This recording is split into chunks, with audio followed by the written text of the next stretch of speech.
네, 시작하도록 하겠습니다.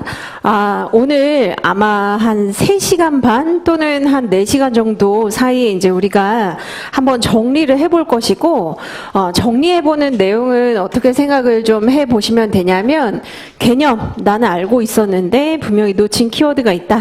이렇게 생각을 해보시고, 내용도 이제 우리가 확인을 해볼 게 있거든요. 어떤 기법이나 유형이나 이론이나 이런 것들 한번 확인을 같이 해보고, 그리고 여러분들이 제가 봤을 때는 세 번째가 사실 가장 중요한데, 같은 내용을 물었는데 조금 다르게 이제 워딩을 바꾸면은 내가 모르는 건가 보다 이렇게 생각하는 경우가 굉장히 많습니다. 그래서 다른 워딩으로 어떤 방식으로 물어볼 수 있는지 이렇게 이제 오늘 특히 잘 얻어가시면 좋을 것 같고, 출처는 대학교 그리고 이제 대학원의 중간 기말고사 그리고 기타 인접 시험에서 출제된 그 위주로 제가 이제 구성을 해 두었습니다. 그래서 프린트 한번 같이 보시면서 오늘 이제 정리를 해보도록 하죠.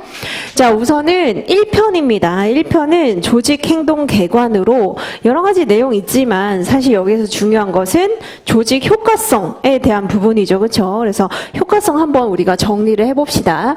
자, 조직 효과성에 대해서는 50점짜리로 또는 25점짜리로 또는 분설형으로 물어볼 수 있는데, 우선은 효과성과 효율성에 대한 그 차이점 접근으로 시작을 하셔가지고, 요 조직 효과성이라고 하는 게 궁극적인 목표 달성의 정도를 의미하는 것이고, 공식 목표, 운용 목표가 있다. 이렇게 여러분들이 흐름을 타주시면 됩니다. 자, 그리고 이제 이 15회 때 조직 효과성에 대한 전통적 접근법에 대하여 25점짜리로 한번 어떤 방식으로 우리가 측정을 할 수 있는지 물어본 바가 있습니다. 그게 바로 프린트 한번 보시면 목표 달성 접근법, 그리고 자원 기준 접근법, 내부 프로세스 접근법 이렇게 이제 구성이 되어 있지요. 그렇죠? 그래서 이게 이제 기본이긴 합니다. 자, 물론 목표 달성 접근법이라고 하는 것은 아웃풋, 산출물에 이제 초점을 맞추는 것이 고, 여러분들이 알고 있는 측정 지표들 있잖아요. 그래서 EVA라든지 아니면 매출액이라든지 생산액이라든지 일반적인 이제 사기업에서 이렇게 우리가 볼 수 있다라고 보시면 되고, 자원 기준 접근법은 비영리 기관의 사례를 들 수 있습니다. 그래서 복지기관이라든지 아니면 장애인 기관이라든지 병원이라든지 이런 것들을 이제 사례 문제로 해서 어떻게 조직 효과성을 우리가 측정할 수 있는지를 한번 살펴보자라고 이런 식으로 많이 물어본다면 그것은 자원 기준 접근법으로 우리가 이제 판별을 할 수 있다. 자, 그다음에 내부 프로세스 접근법이 있습니다. 내부 프로세스 접근법은 과정적인 부분에 초점을 맞춘 것이지요. 그렇죠? 그래서 얼마나 팀 분위기가 좋은지, 그리고 인사관리 활동이 잘 이루어지는지 이런 것들을 이제 보는 게 여기에 해당이 되는데, 자, 이게 이제 기본이지만 특히 두 번째 문제를 한번 잘 보세요. 이게 이제 함정이 있습니다. 조직 효과성을 측정하는 시스템적 접근 방법에 대하여 약술하시오. 이렇게 이제 워딩을 조금 바꿀 수 있어요. 그래서 여러분들이 우선 시스템적 접근이라고 했을 때 시스템이라고 하는데 너무 이제 꽂히게 되면 어떻게 잘못 판단을 할 수 있냐면, 시스템은 조직 이론에서 현대적인 이론이었어. 그렇기 때문에 현대적인 조직 효과성 평가 방법을 논해야 되겠다라고 그런 식으로 이제 생각을 할 수 있지만, 자, 이건 조직 이론이 아닙니다. 그래서 한번 시스템이라고 하는 거 생각을 해보시면, 시스템은 투입, 그리고 과정, 그리고 산출물로 이어지는 조직 효과성을 파악하는 방법을 의미하는데, 여러분들이 그 공부했었던 책에 있는 이 모형을 다시 한번 잘 보시면 자원, 그리고 변환 과정, 그리고 산출물이라고 해가지고 인풋, 프로세스, 아웃풋, 이게 어떻게 보면 시스템이에요. 그렇죠? 그래서 여러분들이 시스템적 접근이라고 하는 것은 현대적 접근법이다, 그냥 바로 이렇게 치환을 해버리면 틀리게 됩니다. 그래서 요 부분은 굉장히 조심하셔야 되는 거예요. 그래서 시스템적 접근 방법이라고 묻는다면, 자, 여기서 시스템이라고 하는 게, 자, 전체를 아우르는 부분들이 다 유기적으로 연결이 되어 있다라고 하는 것이기 때문에 인풋, 프로세스, 아웃풋에 해당이 되는 투입 자원 기준의 자원 기준 접근법, 변환 과정에 초점을 맞추는 내부 프로세스 접근법, 산출물에 초점을 맞추는 목표 달성 접근법, 요 세 가지를 적어 주셔야 되는 겁니다. 그래서 요거는 실수하기 굉장히 좋아요. 그래서 여러분들이 특히 1번은 그냥 이제 노멀한 문제죠. 그렇죠? 전통적 접근법 저걸 누가 모르나라고 생각하는데 워딩을 조금만 바꾸면은 완전히 다른 답안이 될 수 있기 때문에 두 번째 문제는 주의하셔야 되겠습니다. 그래서 시스템적 접근은 바로 요 세 가지를 적으라는 의미다라고 보시면 되겠습니다. 자, 그다음에 세 번째 문제에서 조직 효과성을 측정하는 이제 통합적 접근 방법 이렇게 이제 물어볼 수 있습니다.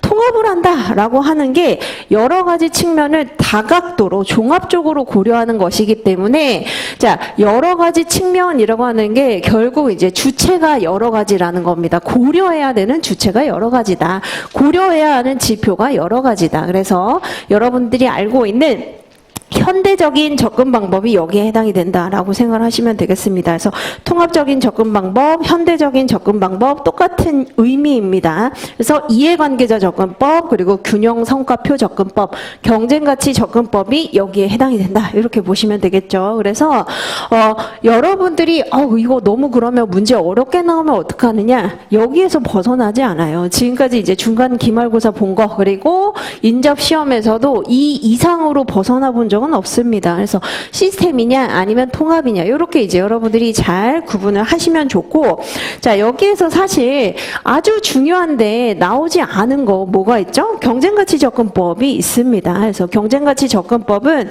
시험 보기 직전에 반드시 여러분들이 점검을 해 보셔야 될 내용이죠. 그렇죠? 자, 그래서 한번 같이 봅시다. 경쟁가치 접근법은 학자가 여러 명으로 제시가 될 수 있는데 캠벨이 제시가 될 수도 있고 킴벌리가 제시가 될 수도 있고 물론 가장 유명한 학자는 퀸과 로어바우입니다. 그래서 퀸과 로어바우를 기본으로 알아두시되 설명을 할 때 최초 이제 캠벨이 여러 가지 지표로 접근하자라고 주장을 했었고 문화적으로 우리가 좀 연구를 할 필요가 있다라고 하는 측면에서 킴벌리가 나올 수도 있지만 가장 이제 중요한 학자는 퀸이에요. 그래서 퀸은 반드시 좀 알아두시기 바랍니다. 자, 그래서 여기에서 중요한 게 이제 이 모형이죠. 그죠? 2x2 바로 이 모형입니다. 자, 그래서 인계내합이라고도 할 수 있고 여러분들이 많이 영문까지 같이 써주시고 싶다면 문화적인 측면에서 우리가 공부를 했었던 클랜에서 시작하는 거 있잖아요. 그거 같이 병기를 해주시면 좋은데 우선은 요거 저한테 많이 물어보거든요. 문화를 물어보는지 모르겠다. 아니면 이제 모형 자체를 물어보는지 모르겠다.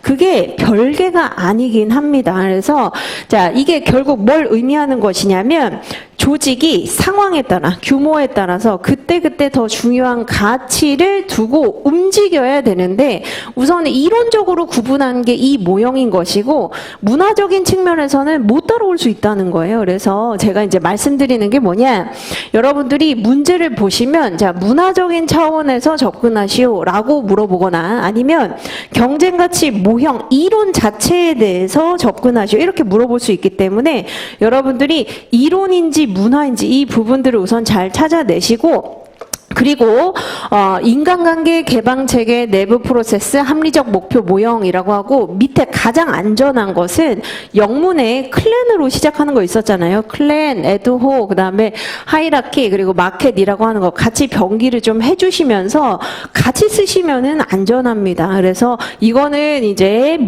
어떤 모형이다. 그리고 이거는 문화다. 이렇게 구분하실 필요 없이 원래는 이제 그 가치가 있는데 문화도 맞아야 된다는 거예요. 그런데 문화가 맞지 않을 수도 있죠. 예를 들어서 지금 개방체계 모형에 해당이 되는데 문화 자체는 위계계층의 문화로 운영이 되고 있을 수도 있다는 겁니다. 그래서 그런 측면에서 여러분들이 인계내합 그리고 이제 영문을 같이 써주시면은 굉장히 이제 좋다라고 말씀을 드리고 그리고 여기서 이제 한번 생각을 해보도록 하죠. 자, 동어 반복하기 굉장히 쉽습니다. 개방체계 모형에서 중요한 가치는 뭐죠? 진취적이고 위험을 감수한다는 겁니다. 그렇죠? 그래서 벤처기업에서는 진취적이면서 위험을 감수하게 된다. 그리고 이제 생산도 중요하지만 마케팅도 중요하죠. 그렇죠? 그래서 살아남아야 되기 때문에 생산과 마케팅이 중요하다. 이렇게 보시면 되겠습니다. 자, 그 다음에 인간관계 모형입니다. 인간관계 모형 같은 경우에는 가족 같은 운명 공동체의 가치를 중시한다는 것입니다. 그렇죠? 그래서 운명 공동체, 공동체 정신, 팀워크 이런 것들을 중시한다. 자, 그래서 이제 수단으로서 응집력이라고 하는 게 나와 있죠. 그렇죠? 공동체 정신을 수단, 발판 삼아서 개발하고 성장할 수 있다. 이렇게 보시면 되겠습니다. 자, 그 다음에 내부 프로세스 모형입니다. 어느 정도 규모가 커진 거죠. 그렇죠? 그래서 공식적인 사무적 관계로 이제 규정이 되는 거예요. 그래서 부서도 다 나눠지고 위계 계층, 권한, 책임 이런 부분들이 세분화되는 게 가장 큰 가치입니다. 그래서 안정을 추구하기 위해서 어떻게 한다? 정보 관리를 효율적으로 그리고 의사소통을 효율적으로 하는 그 발판을 삼게 된다. 자, 그 다음에 합리적 목표 모형입니다. 이것도 이제 공식화 단계죠. 그렇죠? 그래서 대부분의 이제 굉장히 큰 사기업들이 여기에 해당이 되고 시장 침투가 되어 있는 상황에서 경쟁력을 유지하는 게 중요한 가치라는 겁니다. 그래서 어느 정도 수익이 창출이 되면 너도 나도 다 따라 들어서 똑같이 하기 때문에 경쟁력을 유지하고 생산성을 유지하는 거 이게 굉장히 중요한 그 가치가 되는 것이죠. 그래서 여러분들이 지금 보시는 개방체계, 인간관계, 내부 프로세스, 합리적 목표 그리고 다시 개방체계로 이제 회귀를 하게 되는 이러한 과정으로 이제 진행이 된다라고 보시면 되고 저한테 이제 이렇게 물어보신 분들이 있어요. 이거 딱 보시면 이제 창집공정이라고 하는 퀸과 카메론의 그 수명주기가 생각이 나시죠? 성장경로 모형이 생각이 나시는데 1대1로 매칭하면 안 되냐? 네, 안 됩니다. 왜냐면 이건 정해져 있는 것이기 때문에 창집공정 이렇게 하고 싶다는 거예요. 근데 그거는 이제 본인의 생각이고 그렇게 하시면 안 되고 창업 단계, 집단 공동체 단계, 공식화 단계가 좀 길어질 수 있죠. 그렇죠? 그래서 공식화 단계 그리고 구조의 정교화 단계가 되면서 사내벤처 분사로 이루어지는 이런 이제 단계로 적어주셔야 됩니다. 그래서 대부분의 분들이 1대1 매칭을 하고 싶다라고 하시는데 그래도 이거는 맞게 적어주셔야 돼요. 그래서 책이랑 똑같이 적어주실 필요가 있습니다. 그리고 이제 가장 중요한 여기에서 좀 사례 문제로 나온다라고 하면은 결국은 이 문제일 겁니다. 자, A 조직이 있고 B 조직이 있다. 이런 식으로 우리 시험에서 많이 물어봅니다. 그렇죠? A 조직은 틈새 시장, 니치, 마켓을 찾아서 외부 환경에 적응하려고 하는 신생 조직이다. 이렇게 물어보고 B 조직은 생산성과 수익에 중점을 둔 조직이다. 이런 식으로 이제 물어보는데 이 출처가 데프트 교수님 교과서에 이런 식으로 나와 있어요. 그래서 충분히 이런 방식으로 물어볼 수 있다는 겁니다. 그런데 여러분들이 A 조직을 딱 한 군데, 지금 네 군데이기 때문에 나는 틈새 시장을 찾아서 외부 환경에 적응하려고 하는 신생 조직이므로 무조건 개방체계 모형에만 해당된다. 이렇게 할 필요는 없다는 겁니다. 지금 A, B라고 레인지를 좀 넓게 줬으면은 여기에 해당될 확률이 높다. 이런 식으로 접근을 해주시면은 괜찮습니다. 그리고 B 조직 같은 경우에는 사실 다거든요. 내부 프로세스 모형이나 합리적 목표 모형에 똑같습니다. 그래서 생산성과 수익에 중점을 둔 조직이다 라고 해서 무조건 합리적 목표 모형이다 라고 규명을 할 필요는 없다는 겁니다. 데프트 교수님도 확률적으로 얘기를 하고 있어요. 그래서 밑에 나와 있는 내부 프로세스 모형 그리고 합리적 목표 모형에 해당할 확률이 높다 이렇게 보시면 되겠습니다.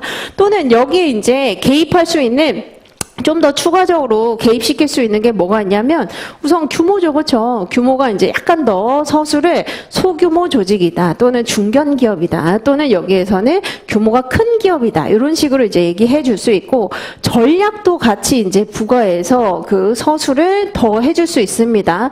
아무래도 이제 차별화 전략을 쓰고 있다. 그래서 고객이 원하는 디자인 이것을 찾아서 틈새 시장을 찾아 외부 환경에 적응하려고 하는 조직이다. 이런 식으로 이제 얘기해주고 비조직 같은 경우에는 자 규모가 굉장히 크고 이미 안정화 기간에 들어 있으면서도 자 방어형 전략이나 아니면 저원가 전략을 활용하고 있다. 이런 식으로 규모와 전략을 더 부가적으로 얘기를 해서 자 규모는 어디에 해당이 되고 그 다음에 경쟁가치 모형에서는 어디에 해당이 되며 전략은 어디에 해당이 되는지 포터의 모형으로 얘기해라 또는 마일즈 스노우의 모형으로 얘기해라 이런 식으로 물어볼 확률이 있습니다.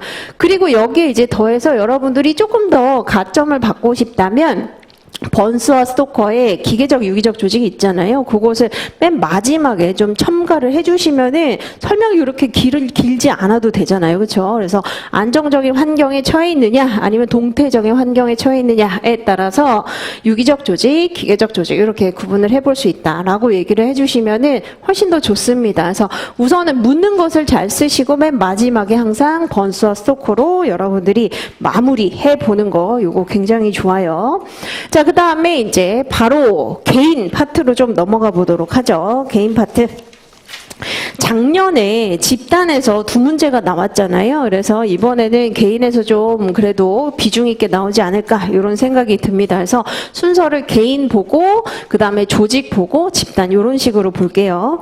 자, 그래서 이제 이 페이지 한번 보시면 커트루인이 제시를 했었던 바로 이 도식이 있습니다. 그렇죠? 그래서 여러분들이 이거 그냥 대부분 보고 넘기는데 잘 써먹는 분들이 그렇게 많지가 않습니다. 그래서 말씀을 드리면 맨 마지막에 개인 파트가 나오면 요걸로 마무리해 주시면 굉장히 좋아요. 그래서 결국은 그림을 그리실 필요는 없습니다. 커트루이는 집단 역학 또는 이제 개인의 행동과 환경과의 상호작용 관계에 대해서 연구를 한 학자인데 지금 많이 물어볼 수 있는 게 뭐 성격이라든지 동기부여라든지 이런 거 물어볼 수 있잖아요. 학습. 자, 이게 결국은 뭐와 결합을 해서 환경과 결합을 하면서 상호작용한 결과 행동과 성과로 드러나기 때문에 조직의 관리자는 이러한 지식에 대해서 알아볼 필요가 있다. 이런 식으로 이제 터치를 해주시면 되겠습니다. 자, 그 다음에 이제 바로 다양성으로 넘어가 보도록 하죠. 개인차입니다. 개인차. 자, 개인차와 관련해서는 이제 여러분들이 구성원들의 다양성 수준을 한번 설명을 해보고 고정관념에 대해서 의외로 이제 물어볼 수도 있습니다. 고정관념의 원인이 무엇이냐, 그리고 이것을 우리가 어떻게 극복할 수 있느냐, 이렇게 많이 물어볼 수 있는데 의외로 고정관념의 개념은 알지만 원인과 극복 방법 이렇게 물어보면 당황할 수 있거든요. 그래서 설명을 좀 드리면, 자, 다양성의 수준은 표면적 다양성, 내면적 다양성 이렇게 알 수 있고, 그 연결고리가 표면적 다양성에 해당이 되는 외모, 성별, 나이 이런 것들이 고정관념이 생기기 쉽다는 것이죠. 그렇죠? 그렇기 때문에 내면적 다양성을 알아야 되는 것이고, 자, 고정관념의 개념이 바로 지각에서 원래는 나옵니다. 그렇죠? 자, 그래서 고정관념은 개개인의 다른 특성이 분명히 존재하는데도 불구하고 기존에 가지고 있었던 특히 부정적인 생각 으로, 자, 특정한 개인이나 집단에 대해서, 자, 대상자를 함부로 이제 지각, 평가하게 되는 게 고정관념, 스테레오타이핑이라고 할 수 있습니다. 자, 그런데 고정관념 원인 너무 어렵게 생각하지 마시고 학습 때문에 그렇다는 거예요. 후천적인 학습 때문에 고정관념이 나타나게 된다. 이렇게 생각을 하셔야 되겠습니다. 그래서 고정관념은 선천적 원인이 아니라 학습에 의한 결과물이다. 그래서 학습의 산물이다. 이렇게 표현해 주시면 되죠. 그래서 사회 관념 때문에, 풍조 때문에, 학습 때문에, 동조 현상 때문에 생기게 되는 것이다. 자, 그러면 이거 어떻게 극복할 수 있죠? 바로 널처에 해당이 되는 겁니다. 즉, 타고 태어나는 게 아니기 때문에, 자, 고정관념, 편견 등의 역효과에 대해서 지속적으로 개발, 투자, 교육을 시킬 필요가 있다. 이게 이제 바로 관리자에게 주는 시사점, 극복 방법이라고 보시면 돼요. 그래서 이런 것들이 이렇게 접근을 하시면 되는데 막상 원인, 극복 방법, 아무것도 못 적겠어. 이렇게 하시면 안 된다는 겁니다. 그래서 학습에 의해서 결국은 이런 편견, 고정관념이 생기는 것이고 역효과가 분명 있기 때문에 지속적인 널처, 한마디로 개발과 투자, 교육이 필요하다. 이렇게 보시면 되겠습니다. 자, 그 다음에 이 밑에 보시는 그 능력의 유형, 그리고 역량의 특성과 유형, 그리고 창의성의 구성 요소 이렇게 이제 나와 있는데 이거는 너무 이제 딥하게 보지 마시고 거의 이제 탁탁 치고 넘어가면 됩니다. 자, 능력이라고 하는 것은 뭐죠? 어떤 일을 할 수 있는 최대한의 한계 또는 한계치를 의미하는 것이고, 지적 능력, 유체적 능력, 감성적 능력, 이게 이제 콜퀴트 교수님의 조직 행동론에 있는 바로 그 그림입니다. 그래서 인지적, 그리고 육체적, 그리고 정서적 능력. 근데 밑에 있는 요소는 외우실 필요 없어요. 그래서 지적 능력은 서로 상관관계가 있다. 그 하위 구성 요소들은 상관관계가 있다는 것이죠. 그렇죠. 하지만 육체적 능력은 상관관계는 없다. 그래서 이 부분에 대해서는 이제 이렇게 알 필요가 있고 관리자들이 이제 알 필요가 있고 최근에 중시되는 게 바로 감성적인 영역이다. 그렇죠? 그래서 다니엘 골만이 얘기를 했었던 감성지능의 4요소, 4원인 그 4가지 4원론을 얘기를 해주시면 좋습니다.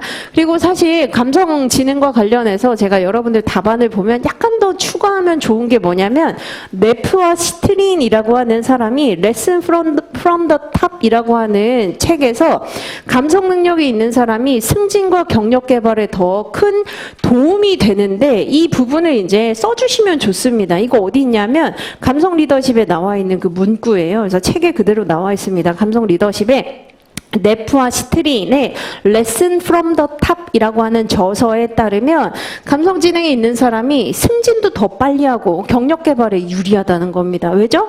상대방의 지금 기분이나 감정을 빨리 포착하니까 아무래도 승진에 유리하겠죠. 경력 개발도 더 유리할 수 있습니다. 그래서 이게 이제 생각이 나면 좋은데 생각이 안 난 분이 네프와 시트린이 아니라 네트린 이렇게 이제 적는 경우도 있었어요. 근데 사실 지금 이제 어쩔 수 없죠. 저 지금 막 마음이 급하니까 네프린 이렇게 적으시는데 네프와 시트린입니다. 그래서 이렇게 이제 보시면 되고 자 역량은 여러분들이 이거 이제 거의 줄줄줄줄 좀 공부를 하시면 좋아요. 그래서 고성과자에게 발견이 되는 심리적 그리고 행동적 특성, 고유의 특성을 의미하는 것이고 재현성이 있다는 겁니다. 다시 드러날 수 있는 행동 특성인데 스펜서가 아이스버그 모델을 통해서 스지자 특동 이렇게 이제 얘기를 했었고 너무 복잡하기 때문에 스페로우가 KSA라고 이제 단축화시켜서 얘기를 하고 있다. 이게 바로 행동으로 드러난다는 거죠. 그렇죠? 이 모형을 보면 행동으로 표출이 되고 측정도 할 수 있습니다. 측정할 수 있다는 건 계량화할 수 있다는 거예요. 그리고 이것을 이제 개발할 수도 있습니다. 후천적인 능력이기 때문에 개발이 가능하다. 이렇게 볼 수 있겠죠.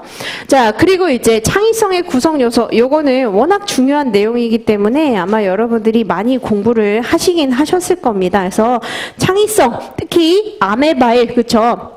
아메바일 교수가 얘기를 했었던 요 3가지에 대해서 얘기를 해주시는 게 좋고 엑스퍼티즈라고 하는 게 이제 전문성인데 예시 들어주시면 좋죠. 그렇죠? 그래서 말콤 글래드웰의 아웃라이어라고 하는 거 또는 에디슨의 이제 실패를 이제 발판 삼아서 계속 어떤 새로운 탐구를 할 수 있다는 거, 과학을 이제 새롭게 창조할 수 있다는 거 이것도 이제 다 경험이 축적돼야 된다는 겁니다. 자, 그 다음에 2번째가 창의적 사고 기술인데 연결고리를 잡으시면 좋다라고 말씀드렸죠. 그래서 익숙한 분야에 대한 그 숙련도는 굉장히 뛰어날 수 있지만 그렇게 하다 보면 틀에 박힌 사고를 하기 쉽기 때문에 창의적인 사고 기술로 이제 영기준 사고, 제로 베이스 사고를 하면 좋다. 자, 그리고 이제 이게 내적인 과업 동기, 흥미와 재미가 있어야 되는데 이걸 칙센트 미아이가 얘기를 했었던 몰입이라고 하는 플로우로 얘기를 해주면 좋죠. 그렇죠? 그래서 완전히 그 분야에 대해서 빠져들게 되면 창의성에 더 이제 도움이 될 수 있다. 이런 식으로 조금 더 첨언을 해주시면 좋겠습니다. 자, 관리자에게 주는 시사점. 결국은 지금 보시는 다양성은 뭘 의미하는 거냐면 후천적으로 개발이 가능하다는 거죠. 그렇죠? 그래서 선천적으로 타고 태어난다. 이렇게 이제 단언할 수는 없고 충분히 후천적으로 널처라고 많이 표현하죠. 그렇죠? 항상 네이처냐 널처냐라고 하는 부분에 있어서의 이 논의가 상반된 입장이 존재하는데 널처의 입장으로 보고 개인의 노력도 필요하고 조직의 투자도 필요하다. 이렇게 해주시면 좋고 그리고 또 이제 관리자에게 주는 시사점 생각이 안 나요. 그러면 뭐 쓰면 된다고요? 아까 말씀드렸던 커트 르윈의 그 도식이 있잖아요. 그렇죠? 그걸로 마무리해 주시면 됩니다. 이 부분이 결국은 개인의 고유한 속성이기 때문에 환경과 만나서 상호작용을 해서 긍정적인 행동과 성과로 이어질 수 있으므로 이거를 관리를 해야 된다. 이렇게 얘기해 주시면 되겠죠. 그래서 관리자에게 주는 시사점 이거 많이 물어보는데 딱히 뭘 얘기해야 될지 모르겠다. 대부분은 이제 널처의 접근 그리고 이제 아까 얘기를 했었던 커트 르윈의 그 도식 접근 이렇게 보시면 되겠습니다. 자, 그 다음에 지각으로 한번 넘어가 보도록 하죠. 지각은 우리 시험에 나왔기 때문에 이제 여러분들이 보고 넘어가기 굉장히 싫다 이렇게 생각을 할 수 있는데 그렇지 않습니다. 그래서 지각은 나와서도 잘 보셔야 돼요. 그래서 우선은 우리가 보도록 하죠. 자, 개념을 한번 생각을 해보시면 환경으로부터 오게 되는 자극을 선조해, 그렇죠? 선택, 조직화, 해석하는 심리적인 과정입니다. 그래서 이미 개념에서 뭘 얘기해주고 있냐면 지각의 메커니즘을 설명을 해주고 있어요. 지각의 메커니즘을 설명하라. 이게 바로 선조해입니다. 그렇죠? 선택, 조직화, 해석. 이게 바로 지각의 메커니즘이라고 할 수 있겠습니다.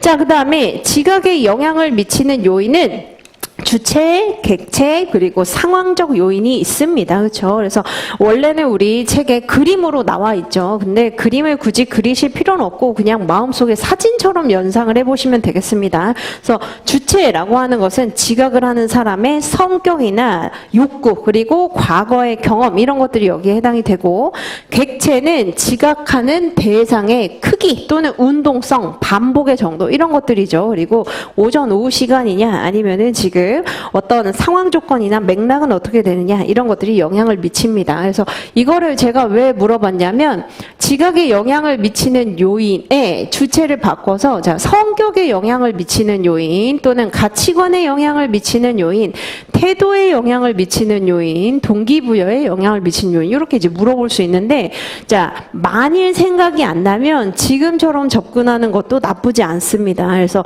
우선은 그 주체의 의도가 들어가게 되고, 자, 그 주체와 맞닥뜨리게 되는 대상도 영향을 주게 됩니다. 왜냐하면 지금 개인 수준이라고 하고 있지만 조직 행동에서 누군가와 상호작용을 하잖아요. 그렇죠? 그렇기 때문에 주체, 객체, 상황 이렇게 이제 좀 기본적으로 생각을 하시면 되고, 물론 성격이나 가치관 같은 것들은 워낙 타고 태어나는 부분이 크기 때문에 유전적인 요인 이런 것들 조금 더 가미를 해주시면 되겠습니다. 그래서 잘 생각이 안 난다 그러면 주체, 객체, 상황적인 맥락 이렇게 기본 깔고 한마디로 디폴트 값으로 가지고 가시고 나머지 약간 바꾸시면 됩니다. 자, 그 다음에 인상 형성 이론에 대해서 지금 물어보고 있습니다. 그래서 인상 형성 이론은 원래 심리학과에서 많이 물어보는 그 내용인데 우리 시험에서는 아직 한 번도 물어보진 않았어요. 그래서 요거 이제 한번 같이 봅시다. 자, 인상이라고 하는 것은 자, 어떤 사람에 대한 지각의 결과로 나타나게 되는 느낌이에요. 그렇죠? 그래서 느낌이 여기에 해당이 되고, 자, 사람은 인지적 구두쇠이기 때문에 또는 숄컷이라고 하는 바로 지름길을 찾기 때문에 한 번 인상 형성되면 다시 이제 이것을 뒤바꾸지 않는다는 겁니다. 자, 그래서 이와 관련해서 이제 인상 형성 실험, 솔로몬 애쉬의 이제 인상 형성 실험, 한마디로 긍정적 형용사를 먼저 제시하냐, 부정적 형용사를 먼저 제시하냐에 따라서 다른 인상을 형성한다는 것을 사례 문제로도 낼 수 있습니다. 그래서 인상 형성 이론의 대표적인 그 사례가 솔로몬 애쉬의 긍정적인 형용사 실험 또는 부정적 형용사 실험이라고도 많이 얘기를 합니다. 그래서 5가지 원리 원칙이 있죠. 그렇죠? 초두 효과가 있습니다. 초두 효과 같은 경우에는 먼저 제시된 정보가 나중에 제시된 정보보다 더 큰 영향력을 미친다는 거. 자, 그 다음에 두 번째 현저성 효과라고 하는 것은 하나의 두드러진 나쁜 점이죠. 그렇죠? 뿔 효과를 생각하시면 되겠습니다. 나쁜 점이 더 큰 영향을 미치게 된다는 거. 자, 그 다음에 일관성 원리가 있습니다. 사람들은 상호 어긋나는 정보가 있을 때 심리적인 불편감을 느끼기 때문에 이것을 일관성 있는 그런 정보로 만들려고 노력하게 된다는 거. 자, 그 다음에 네 번째 중심 그리고 주변 특질이 있습니다. 중심 주변 특질 같은 경우에는 자, 코어에 해당이 되는 중심 특질을 가지고 나머지를 이제 그림자 처리해 버리게 된다는 게 여기에 해당이 되는 것이죠. 그리고 평균 원리 그리고 이제 합산 원리 이런 것들은 그냥 여러분들이 그대로 생각을 해주시면 되고, 시사점에 좀 당연한 얘기이긴 하지만 의미 부여해 주시면 좋아요. 그래서 제가 아까 말씀드린 인지적 구두쇠 또는 숄컷으로 스키마를 형성을 해서 이게 한번 자리 잡게 되면 형성이 되면 다시 바꾸기가 굉장히 어렵고 오류 발생의 가능성이 커진다. 이렇게 얘기해 주시면 되겠습니다. 그래서 인상 형성 이론은 심리학과에서 주된 이제 중간고사 문제 약술 정도로 보시면 되겠습니다. 25점 정도로 나온다. 자, 그 다음에 사회정체성 이론이 있습니다. 그래서 여러분들이 이거는 많이 보지 않았는데 라고 생각할 수 있는데 크게는 비교와 범주와 요거 두 개만 여러분들이 탁탁 기억을 하시면 돼요. 그래서 자, 사회정체성이라고 하는 것은 특히 다른 사람의 정체를 밝혀내게 될 때 두 가지 원리를 따르게 된다는 겁니다. 그게 비교, 범주화라고 하는 두 가지입니다. 자, 그래서 사람은 본능적으로 비교를 하게 된다라고 얘기를 하게 되죠. 그게 바로 페스팅거의 이론인데 페스팅거가 인지부조화 이론 얘기한 거 아니냐라고 여러분들이 생각하지만 인지부조화 이론 이외에도 굉장히 다른 분야에도 관심이 많았어요. 그래서 원래 기본 어떤 기준이 있다면 그 기준과 스스로를 비교를 하게 되지만 대부분의 상황에서는 그런 객관적 기준이 없다는 것이죠. 그러다 보니까 상향 비교를 하기도 하고 하향 비교를 하기도 한다. 이렇게 보시면 되고 자, 그 다음에 범주화가 있습니다. 카테고리로 나누어서 그 사람을 어떤 집단 안에 넣어놓고 그 다음에 그 사람의 정체를 밝혀내게 된다는 것이죠. 그래서 이게 이제 비교와 범주 이 두 가지만 기억을 좀 해주시면 그래도 사회 정체성 이론이 나왔을 때 여러분들이 설명할 수 있고 자, 아마 기억은 잘 안 나시겠지만 터너와 타즈펠이라고 하는 그 학자가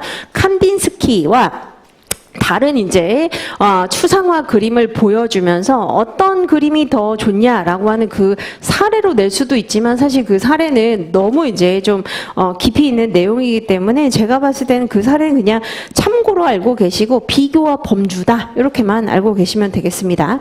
자, 그 다음에 이제 중요한 것이 스키마입니다. 사회정보 처리 모형과 스키마라고 할 수 있는데 자, 사회정보 처리 모형은 뭐를 기억을 하시면 되냐면 컴퓨터와 같이 어떤 일종의 프로세스를 거치게 된다는 겁니다. 그래서 지각을 하게 될 때 일종의 프로세스를 컴퓨터처럼 이제 거치게 되는데 어떻게 하게 된다?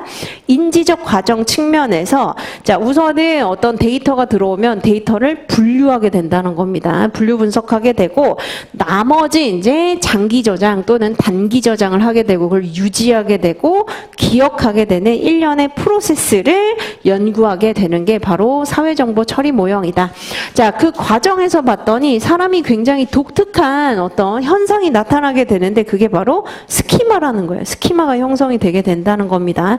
스키마라고 하는 게 무엇이냐라고 얘기하면 대부분 추상적으로 얘기하기 굉장히 좋아요. 그렇죠? 그래서 조직화된 지식의 인지적 구조 또는 주관적인 고정관념이라고 보시면 되겠습니다. 그래서 인지적 틀, 인지적 고정관념이라고 보시면 되겠습니다. 그래서 사람들마다 경제적이고 편리하게 그 어떤 정보를 기억하게 해주는 인지적 틀이라고 생각하시면 되겠죠. 그래서 스키마도 마찬가지로 여러분들이 인상형성 이론에서 요 스키마 알고 계시면은 이런 것들을 녹여서 써주시면 좋아요. 그래서 인상형성 이론의 그 시사점은 뭐냐? 결국은 인상을 형성해서 스키마를 만들어 버린다는 겁니다. 인지적 틀을 만들어서 그냥 이걸 가지고 이제 쇼컷 한마디로 지름길로 이제 사람을 판단을 해버린다라고 보시면 되겠죠. 자, 그 다음에 와이너가 주장한 귀인의 세 가지 그리고 켈리의 귀인 이론 이렇게 이제 물어볼 수는 있는데 켈리의 귀인 이론은 우리 이미 물어보긴 했잖아요. 그렇죠? 그래서 여러분들이 요거는 이런 경우에는 어떻게 공부하시는 게 좋냐면 너무 막 깊이 있게 켈리의 귀인 이론 이렇게 공부하시기보다 요건 목차만 이제 터치 하시고 나오지 않은 부분을 좀 공부할 필요가 있습니다. 그래서 우선은 켈리의 귀인 이론은 뭐죠? 합특일입니다. 누군가에 대해서 귀인을 할 때 종합적으로 세 가지 기준을 활용한다라고 주장하게 되는 것이고 와이너가 주장한 귀인의 세 가지 차원이 원인의 소재, 안정성, 통제 가능성 요 세 가지입니다. 그래서 어떤 실패에 대한 책임을 내부에 두어야 하는지 외부에 두어야 하는지가 바로 원인의 소재. 자, 안정성이라고 하는 게 그 원인이 바로 어디에 있는가 그리고 변화하는가 이걸 가지고 우리가 귀인을 하게 된다는 것이죠. 그리고 통제 가능성은 영향력 여부입니다. 그래서 내가 컨트롤할 수 있는가 없는가를 가지고 귀인을 하게 되는데 세 가지 다 종합적으로 알 필요가 있지만 일반적인 경우에 가장 중요한 요소는 통제 가능성입니다.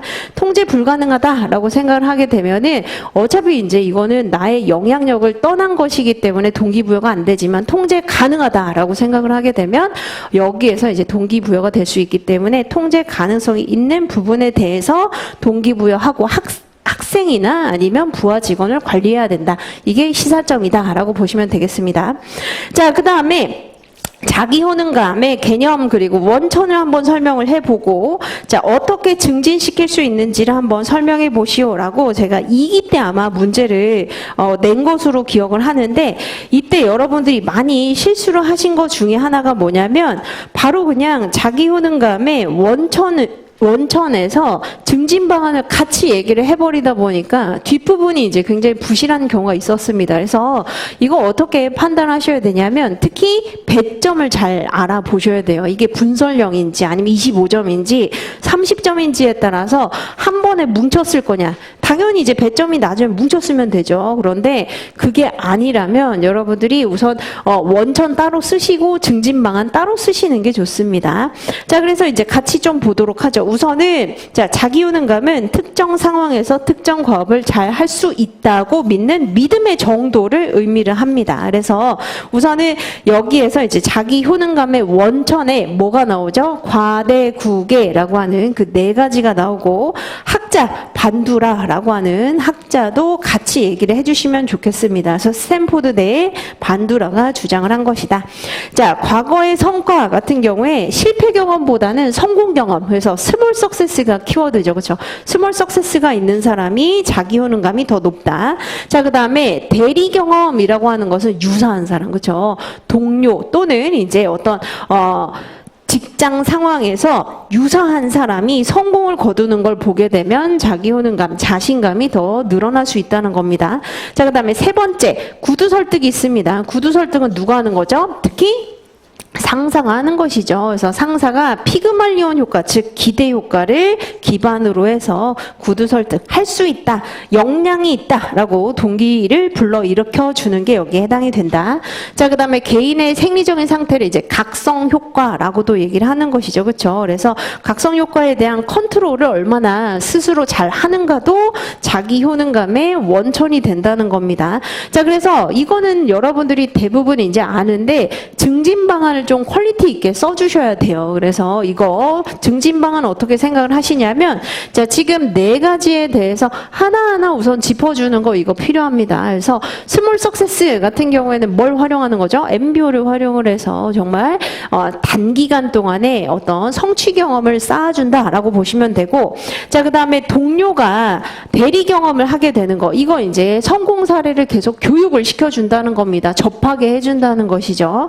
자, 그 다음에 구두 설득은 특히 리더가 역량이 있다라고 하는 것을 이제 밀접 접촉을 통해서 피그말리온 효과로 전염시키는 거. 자, 그리고 4번째 이미지 트레이닝입니다. 그래서 개인의 각성, 즉 생리적인 상태는 이미지 트레이닝을 통해서 불안감을 낮춰주는 게 필요하다. 이런 것들이 이제 공부를 하긴 했고, 자, 이 외에도 어떤 게 있었냐면 귀인 재훈련이 있었습니다. 그렇죠? 귀인 훈련이라고 하셔도 되고 재훈련이라고 하셔도 돼요. 그래서 특히 실패한 경우에는 능력이 부족하다로 귀인을 하기보다는 노력이 또는 운이 이런 식으로 이제 하게 되면은 더 동기부여가 될 수 있기 때문에 귀인을 재훈련시킨다라고 하는 거. 자, 뿐만 아니라 여러분들이 공부를 했었던 좋은 이론이 있습니다. 로크와 라담의 목표와 자기 효능감의 결합이라고 하는 모형이 있었었죠. 그렇죠? 그래서 특히 목표 설정 이론이랑 자기 효능 이론은 서로 배척되는 관계가 아니라 상호 보완되는 관계라는 겁니다. 그래서 서로 선순환 관계에 해당이 되기 때문에 자기 효능감이 높은 사람에게 신뢰를 주고 더 믿어주고 조금 더 높은 목표 설정을 하게 되면 또 그걸 이제 이루게 되고 이런 선순환 관계를 계속적으로 이제 유지할 수 있도록 관리 활동을 펴나가야 된다. 이게 바로 나머지 자기 효능감의 증진 방안이었었습니다. 그래서 사실 별건 아니지만 여러분들이 한번 교수님 입장에서 생각을 해보시면 자기 효능감의 증진 방안은 과대국에 이거는 웬만한 사람들 쓸 거예요. 그렇기 때문에 그거 쓰시고 하나라도 즉 귀인 재훈련을 쓰신다거나 아니면 로크와 라담의 목표와 자기 효능감의 결합을 쓰신다거나 하나라도 더 쓰면은 점수가 엄청 높아집니다.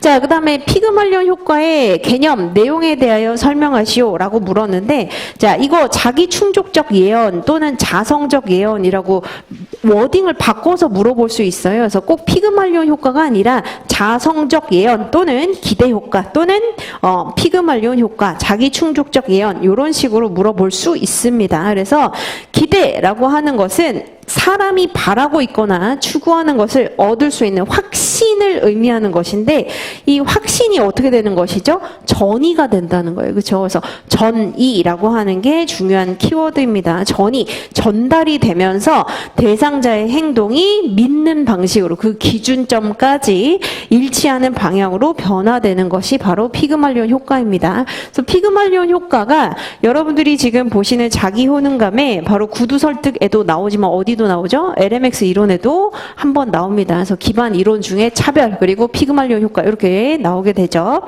자, 그 다음에 이제 4장으로 한번 넘어가 봅시다. 4장 같은 경우에 자, 4장에는 이제 성격일 겁니다. 그래서 성격에서는 당연히 여러분들이 지금 생각하는 마음속에 MBTI나 아니면 빅5 나오지 않을까 이렇게 생각이 들죠. 그렇죠? 그래서 우선은 그것도 중요하긴 한데 이런 식으로 또 문제 물어볼 수 있기 때문에 한번 같이 좀 봅시다. 자, 우선은 성격이라고 하는 거 개념 고든 올포트가 주장을 하게 됩니다. 그래서 한 개인의 독특한 환경 적응 방식으로 통태적으로 움직이게 되는 심신 시스템이 여기에 해당이 된다. 자, 성격의 결정 요인. 자, 이런 식으로 물어볼 수 있다는 거예요. 아까 자, 지각에 영향을 미치는 요인이 주체, 객체, 그리고 상황적 맥락 이렇게 세 가지가 있었는데 막상 성격의 결정 요인 물어보면 생각이 안 날 수 있습니다. 물론 이제 두음 따가지고 유문사상 이렇게 외우시는 분도 있을 수는 있는데 많이 생각이 안 난다고 하면 주체의 어떤 욕구, 동기부여, 상태 이것도 가능하다는 거예요. 그런데 성격이나 가치관은 특히 타고 태어나는 부분이 좀 더 크죠. 그래서 유전적인 요인이 굉장히 크다. 요거 유전적인 거 하나 더 챙겨주시고 자, 문화적인 거, 사회적인 거, 상황적인 거. 상황적인 거 똑같습니다. 그래서 특히 상황적인 것과 관련해서는 상황 강도 이론이나 성격 특성 활성화 이론 이런 것들이 있다. 이거 너무 깊이 있게 공부하지 마시고 터치만 해주셔도 되어요. 그래서 상황에 따라서 활성화 정도가 다르다. 이렇게 보시면 되는 것이죠. 자, 그 다음에 MBTI입니다. MBTI에 자, 여기에서 제가 내용을 설명드릴 것은 아니고 이제 2의 4승으로 16가지가 나오게 되는데 자, 공언과 비판 바로 이제 인디케이터라고 하는 데서 우리가 추론을 할 수 있는 부분이 있죠.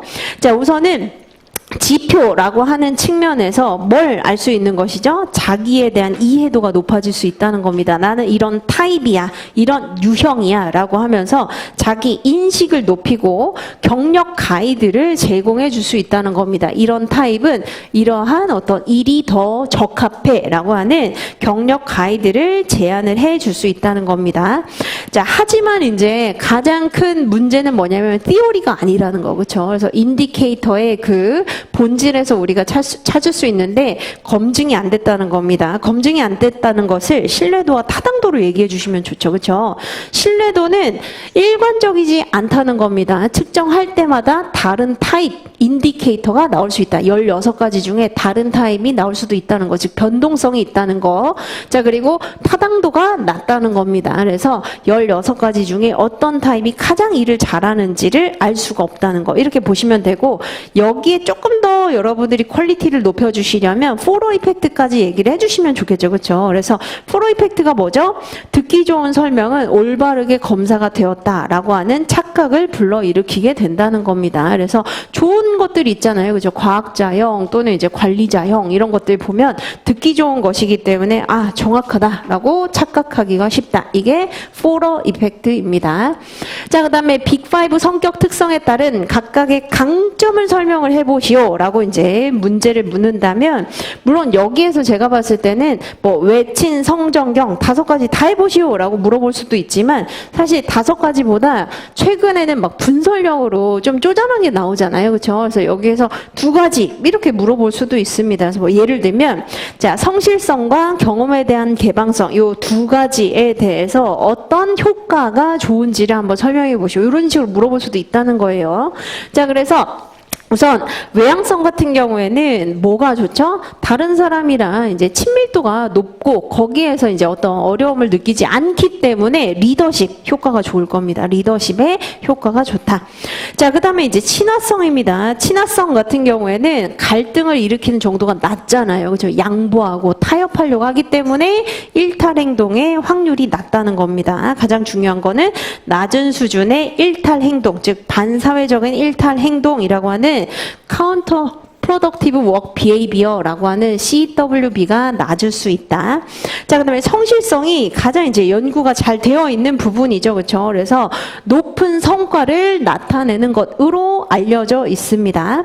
자, 그다음에 정서적 안전성 같은 경우에는 뉴로티시즘을 생각을 해 보시면 되죠. 그렇죠? 그래서 신경질적 성향이 낮은 것이고 스트레스 내성이 강하기 때문에 낮은 스트레스 수준이라고 보시면 되겠습니다.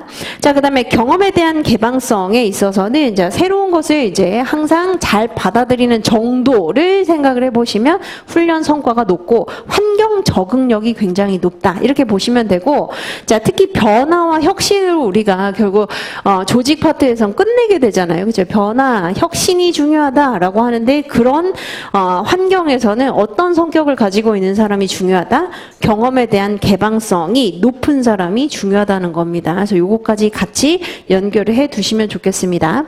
자, 그다음에 요거는 제가 이제 마지막에 이거 모의고사 한번 풀어볼까 말까 하다가 이제 이건 그냥 말로 이렇게 설명을 드리는 건데, 자, 바람직한 조직 문화라고 하는 게 나름대로 있습니다. 나름대로 연구가 되어 있어요. 그렇죠? 그래서 코터와 헤스켓이 얘기했었던 바람직한 조직 문화의 특성도 있지만 여러분들이 이미 알고 있는 게 있습니다. 그게 뭐죠? 불인 특성을 가지고 있는 거예요. 그렇죠? 그래서 가치 있고 희소하고 모방이 불가능하고 대체 불가능한, 자, 이런 문화는 자, 지속 가능한 경쟁 우위를 창출할 수 있기 때문에 좋기도 하고, 여기에 더해서 코터와 헤스켓이 얘기를 했었던 것 중에 강한 문화를 가지고 있으면서 또 적응적 문화를 가지고 있고 적합한 문화, 즉 적절한 문화를 가지고 있으면 성과가 난다라고 얘기를 하기도 했었잖아요. 그렇죠? 그래서 불인 특징을 써주시거나 아니면 코터와 헤스켓이 얘기를 했었던 강한 문화, 그리고 적응적 문화, 그리고 적합한 문화, 요 세 가지가 세트 이렇게 보시면 되겠습니다.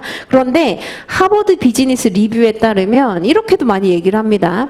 이런 바람직한 조직 문화를 망치는 리더의 성격이 있다는 거예요. 리더의 3대 성격, 이게 무엇이냐 이렇게 물어볼 수도 있습니다. 그게 바로 다크 트라이에드에 해당이 되는 것이죠. 그렇죠? 그래서 요거는 문제로 어떤 식으로 물어볼 수 있냐면 분설형으로 바람직한 조직 문화의 특성에 대해서 써보시오. 이건 이제 이해도를 물어보는 것이죠. 또는 바람직한 조직 문화를 측정을 해볼 수 있는 7S 모형에 대해서 한번 써보시오. 이런 식으로 물어볼 수도 있습니다. 그래서 7S 모형을 같이 이제 결합해서 물어보면서, 자, 이런 바람직한 조직 문화를 망치는 리더의 3대 성격. 3대 성격이 무엇인지 알려주지 않은 상황에서 그 세 가지가 무엇인지 물어볼 수 있습니다. 자, 우선 첫 번째 뭐죠? 마키아벨리즘 성향이에요. 그렇죠? 그래서 자, 목적 달성을 위해서는 수단이 정당화될 수 있다라고 믿는 수준이 강하다는 겁니다. 자, 그다음에 두 번째는 나르시시즘이 있죠. 그렇죠? 그래서 엄청난 자존심, 지나친 존경을 요구하면서 특권적인 자격을 본인 스스로가 가지고 있는 것으로 착각하는 유형. 자, 마지막 이제 세 번째가 사이코패시 성향입니다. 그렇죠? 그래서 사이코패시라고 하는 것은 타인에 대한 배려가 부족하고 해악을 끼치는 데 있어서 죄의식을 느끼지 못하는 게 여기에 해당이 되겠죠. 그래서 요 세 가지, 특히 이 세 가지는 미국 교과서에서 주로 굉장히 비중 있게 얘기를 하고 있어요. 그래서 바람직한 성격도 있지만 그렇지 못한 성격 세 가지는 이런 식으로 물어보면 다크 트라이에드가 여기에 해당이 된다라고 보시면 되겠습니다. 자, 그다음에 이제 가치관으로 한번 넘어가 보도록 하죠. 가치관. 자, 가치관 같은 경우에는 우리 시험에서 한 5년 정도 전에 홍길동이라고 하는 이제 사람이 자, 미국의 지사로 갔는데 뭔가 관리 방식이 안 맞더라라고 하는 그 문제로 이제 물어본 적이 있지만 나머지는 한 번도 이제 물어본 적 없습니다. 그래서 크게 제가 봤을 때는 요 목차만 탁탁탁탁 딱 짚고 넘어가셔도 괜찮아요. 다만 최근에 이제 나온 문제 중에 뭐가 있냐면 밀튼 로키치가 주장한 가치관 연구에 대해서 약술하시오라는 문제가 나온 적이 있습니다. 그래서 홉스테드의 연구는 뭐 그렇다고 아예 무시하시면 안 되는데 밀튼 로키치의 연구 의외로 이거 많이 생각이 안 날 수 있기 때문에 보실 필요가 있겠습니다. 자, 그래서 한번 같이 보도록 하죠. 가치관이라고 하는 것은 어떤 특정한 행동 방식이나 존재 양식이 반대보다 개인적, 사회적으로 더 바람직하다고 보는 신념을 의미를 합니다. 근데 저한테 이제 이것도 많이 물어봐요. 이게 내가 외우다가 행동 방식이나 존재 양식이 너무 헷갈려서 행동 양식이나 존재 방식으로 쓰면 안 되냐. 그렇게 써도 됩니다. 그래서 그거는 너무 거기에 매몰하지 마세요. 교수님이 오타쿠 아니라고 제가 여러 번 말씀드리잖아요. 그래서 행동 방식이든 존재 방식이든 상관없습니다. 그래서 결국은 특정한 어떤 양식과 방식 그리고 그 반대의 것으로 이제 개인이 생각할 때 또는 사회적으로 더 바람직하다라고 생각하는 신념, 체계를 의미한다라고 보시면 되겠습니다. 그래서 특히 개인 수준의 가치관 연구로 가장 기본적인 게 지금 밀튼 로키치의 연구죠. 그렇죠? 그래서 밀튼 로키치는 특히 어떤 게 있죠? 로키치 가치 밸류라고 하는 설문지를 개발을 해냈다는 그 공언이 있어요. 그렇죠? 그래서 18가지의 그 순위를 매겨서 어떤 가치를 더 우수하게 여기느냐라고 하는 개인의 가치관을 알아볼 수 있는데 그게 특히 궁극적 가치관, 수단적 가치관 이렇게 이제 두 가지로 나눈 것이고 그 25점짜리 약술 문제에서는 궁극 그리고 수단이라고 하는 요거 알아보려고 낸 문제입니다. 그래서 너무 연구 결과를 뭐 지역사회 활동가 집단 이런 것까지 공부하실 필요는 없고 궁극적인 가치관이냐 수단적인 가치관이냐 요 두 가지를 확실하게 제시를 해주시고 자 이게 이제 맞아야 건전한 가치관으로 판단할 수 있다. 여기까지 이렇게 보시면 되겠습니다. 자, 그 다음에 집단이라고 되어 있는데 집단은 특히 이제 직업적인 분류였었죠. 그렇죠? 그래서 이경, 심사, 정종 요거는 사실 단순 암기에 거의 해당하기 때문에 너무 여러분들이 보지 마시고 올포트가 주장을 했었던 이론적, 경제적, 심리적, 사회적, 정치적, 종교적 가치관으로 직업 분류를 할 수 있다. 이렇게 보시면 되겠습니다. 자, 그 다음에 홉스테드의 가치관 분류가 있죠. 그렇죠? 그래서 권계 남불장이라고 하는 거 그리고 여기에 이제 더해서 최근엔 자적, 자제까지 이제 표현이 더 되어 있긴 한데 이것을 보시기보다는 최근에는 이제 글로브 연구를 더 물어볼 수 있습니다. 그렇죠? 그래서 글로브 연구는 1993년 그리고 95년 그러니까 90년대 초반부터 좀 더 이제 우리가 1980년대 연구가 너무 오래되었기 때문에 이런 부분에서 실증 연구를 더 해야 된다라고 해서 4가지 기준을 더 제시를 하게 되죠. 그렇죠? 그게 바로 적극성 그리고 집단주의 그룹인데 이게 이제 내집단주의라고도 불리웁니다. 그렇죠? 가족이나 친구를 더 중시한다는 것이죠. 소집단에 대한 어떤 자부심을 더 갖는 게 내집단주의, 즉 집단주의 그룹입니다. 자, 그리고 인도주의 지향성도 있었습니다. 그래서 이타적이고 관용성을 가지고 있는 정도 그리고 성과 지향성도 있었어요. 그렇죠? 그래서 사회에서 구성원에 대해서 성과 향상의 어떤 탁월성을 요구하는 정도 이렇게 4가지까지 더 연구가 되고 있다라고 보시면 되겠습니다. 그래서 로버트 하우스가 이제 이것을 연구를 했었다는 거 굳이 망한 연구다 이런 거 쓰지 마세요. 물론 이제 망한 연구는 맞긴 한데 굳이 그런 거 써서 좋을 필요는 없습니다. 그래서 그냥 이론사적 그 의의가 있다 이렇게 얘기해 주시면 되겠습니다. 자, 그 다음에 이제 태도 신뢰로 한번 넘어가 보도록 하죠. 자, 태도에 있어서는 제가 봤을 때는 그래도 이거 왜 아직 안 나왔지? 이런 것들이 꽤 있습니다. 특히 태도의 구성 요소와 기능 이거 아주 중요한데 다른 시험에서도 많이 물어보는데 아직 한 번도 안 물어봤어요. 그래서 자, 어떤 사람, 사물, 사건에 대해서 긍정, 부정적으로 반응하는 선유 경향 프리디스포지션 요거 기억이 나시죠? 그렇죠? 그래서 요걸 태도라고 하고 태도의 구성 요소는 자, 너의 태도를 인정행이라고 하는 거 요거 기억나시죠? 그렇죠? 그래서 이거는 학자는 없습니다. 학자는 굳이 쓰지 마시고 태도의 구성 요소는 의견이나 신념이라고 할 수 있는 인지적인 요소 그리고 감정적인 느낌인 정서적 요소, 그리고 특정한 행동으로 이제 표출하려고 하는 의도인 행동적 요소, 인정행, 이렇게 보시면 되고, 태도의 기능, 카츠가 얘기를 했습니다. 그래서 괜히 이제 이거 카츠 아시기 때문에 이거 로버트 카츠가 얘기했다. 한마디로 관리자의 역량을 얘기했었던 바로 그 로버트 카츠가 아닙니다. 다니엘 카츠예요. 그래서 괜히 아는 척하지 마시고 그냥 카츠가 태도의 기능 4가지를 제시를 했다. 이렇게 보시면 되겠습니다. 그래서 요거는 그냥 여러분들이 가볍게 보세요. 적자 가탐 요거는 가볍게 보시되, 자, 대신에 이 문제가 조금 이제 사례 문제로 나오면 좀 어려울 수 있는데, 예를 들면 지금 제가 연이어서 해 두었습니다. 탑스타는 너무 멀게 느껴지지만 SNS상의 인플루언서는 우리 주변에 있는 사람처럼 좀 더 가깝게 느껴진다. 또는 조직에 있는 사람도 마찬가지입니다. 조직에서도 셀럽이 있어요. 그렇죠? 조직 안에서도 인플루언서가 있습니다. 그래서 인플루언서의 영향력을 통한 태도 변화를 설명하는 이론은 바로 장 이론입니다. 그래서 사람의 태도는 고정적, 안정적인 게 아니기 때문에, 자, 그 주변의 영향을 받는다는 거예요. 개체와 그 주변의 영향을 쉽게 받을 수 있다라고 하는 게 장 이론이죠.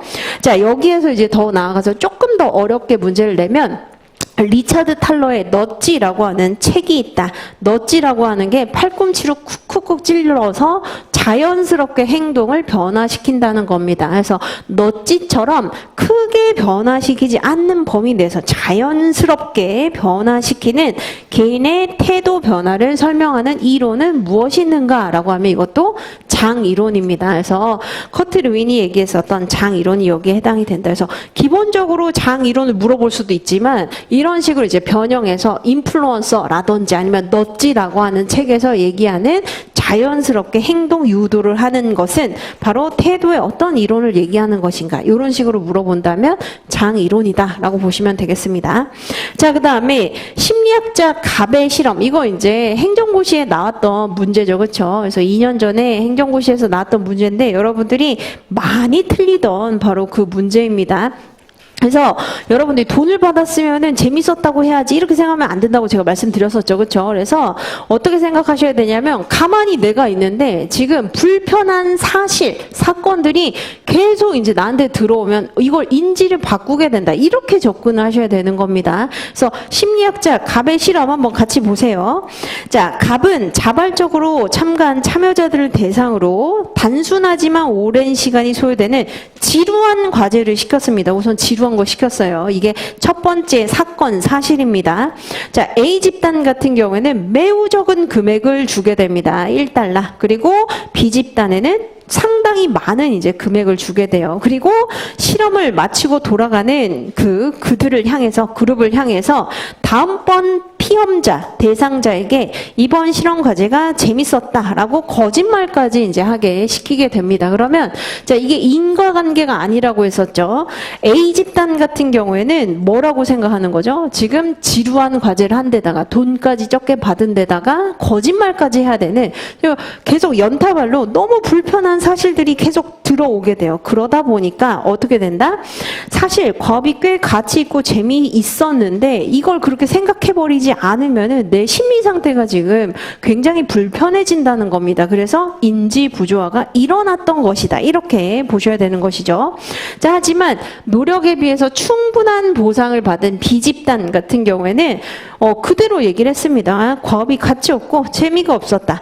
여기에서의 이제 키워드는 뭐냐면, 거짓말을 정당화할 수 있는 외적 보상, 충분한 외적 보상이 이루어졌기 때문에 인지 부조화 자체가 발생하지 않았다는 겁니다. 그래서 불편한 사실이 다 불편한 게 아니잖아요. 지금 그 중에서 유리한 게 있는 겁니다. 그래서 정당화할 수 있는 보상이 충분히 주어졌기 때문에 태도 변화의 필요성 자체가 없어져서 인지 부조화가 일어나지 않았다. 이렇게 보시면 되겠습니다. 그래서 그것도 한번 여러분이 심리적으로 생각을 해보시면, 교수님이 인지 부조화 이 이론을 내면서 답안지를 하나하나 정말 이렇게 보면서 이 사람의 논리 구조는 어떨까 이렇게 보지 않습니다. 결국은 A 집단 뭐라고 얘기했는지 B 집단 뭐라고 했는지 이거를 찾는 것이지, 이 사람의 논리 구조는 굉장히 독특하다 이렇게 하지 않아요. 그래서 결론 결론이 중요합니다. 이거는 있는 사실, 연구인 것이고 여러분들 이렇게 하면 되지 않을까? 이거랑 상관없어요. 원래 있었던 연구 그대로를 그대로 싱크로율을 높여주셔야 되는 겁니다. 자, 그 다음에 직무만족 한번 보도록 하죠. 자, 직무만족의 측정. 이거는 여러분들이 너무 딥하게 이제 보실 필요는 없지만 이제 명칭 자체는 좀 그래도 보실 필요가 있겠습니다. 그래서 직무만족을 이제 우리가 알 수 있는 기법이 한 3가지 정도가 있는데 그게 우선 안면 기법이 있죠. 그렇죠? 그래서 안면 기법은 전반적인 만족도를 그림으로 얼굴 그림으로 이제 측정해 보는 게 여기에 해당이 되는 거. 그리고 나머지 2가지가 설문지 기법입니다. 그래서 나름대로 이제 공인된 대학교 또는 공인된 업체에서 미네소타 만족 설문지 그리고 직무기술 인덱스와 같은 설문지를 통해서 이제 알 수 있다. 이 정도로만 그냥 알고 넘어가시면 됩니다. 굳이 특정 항목에 대해서까지 외우실 필요는 없어요. 자, 그 다음에 이게 좀 어렵죠. 직무 만족의 원인. 결과 변수는 무엇이 있는지 3가지 정도 써보시오. 이렇게 이제 물어볼 수 있는데, 자, 직무 만족과 관련해서는 항상 여러분들이 어떤 이론을 생각을 해주시면 좋냐면, 허츠버그의 이요인 이론을 생각을 해주시면, 자, 내 생각이다. 이게 아니라 확실한 검증된 연구가 있는 거잖아요. 그렇기 때문에, 자, 1950년대의 태도에 대해서 한마디로 직무 만족에 대해서 조사를 해 보았는데, 자, 우리의 전통적인 어떤 견해와 다르더라. 그래서 원인 변수 2가지로 이제 얘기할 수 있는데 만일 3가지를 얘기해라 라고 하면 자, 동기 요인의 3가지, 위생 요인의 3가지 이렇게 얘기해 주시면 됩니다. 그래서 굳이 3가지를 그렇게 고정관념 가지실 필요 없어요. 그래서 원인 변수 3가지를 얘기해라 라고 하면 위생 요인이 있고 동기 요인이 있다. 위생 요인 대표적으로 특히 샐러리가 여기에 해당이 되죠. 그리고 동료와의 관계, 상사와의 관계, 그리고 작업 어떤 규율이라든지 환경적인 요소 이런 것들이 여기에 해당이 된다. 동기 요인은 뭐가 있죠? 일에 대한 재미, 만족, 성취, 발전 이런 것들 여기에 해당이 됩니다. 자, 그리고 직무 만족을 하게 되면 어떤 이제 그 결과가 나오게 되죠?